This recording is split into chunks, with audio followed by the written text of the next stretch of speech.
Education was a very controversial topic during the time of Queen Victoria's reign. This topic was debated by two sides. Some claimed that it was the church's responsibility to provide education to the young youth, while those opposing argued that this issue laid in the hands of the state. With various technological and industrial advancements, Europe's Victorian empires realized the youth was the future and needed to be educated in order for the economy to thrive. According to Briggs, the education system gave an opportunity for a better educated society for the future, and it was a saving grace for those children that worked relentless hours in the factories. Ashley Shaftesbury was a prominent supporter of the Ragged School movement. This idea of voluntary schools spread to London around the 1840s. According to Waite, he writes in Education in Victorian Britain that these schools took in children who were uncontrollable and barbaric.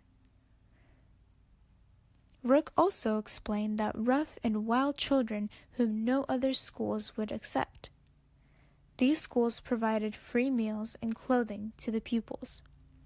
Charles Dickens, a poet at the time, had made a statement that he felt like even this ragged school movement wouldn't provide a sufficient education for the poor. For the children of the lower class system, there were private venture school opportunities to attend.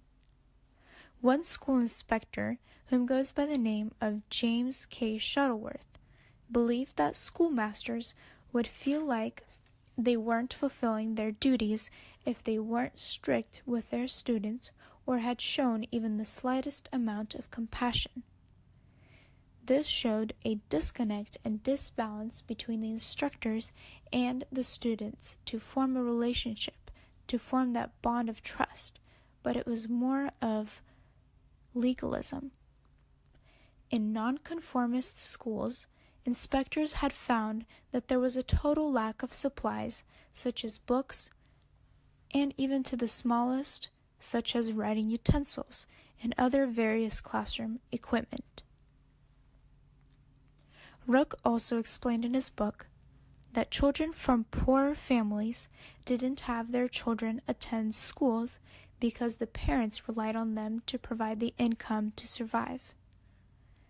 This does not mean that the parents did not work either, but it just meant that in order for a family to be able to pay for the bills, the children were also required to work in factories and other jobs that permitted their age to provide income. Now, in comparison with today's day and age, our society has so much access to various resources, technologically wise.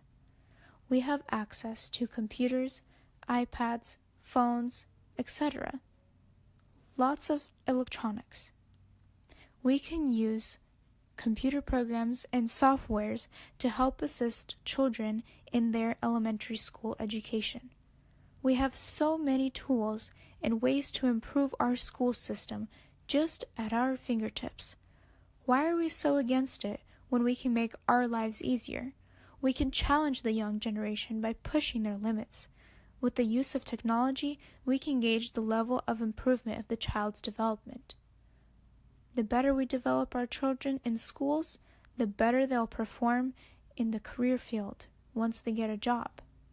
How well are we preparing our future? Education was a very controversial topic during the time of Queen Victoria's reign.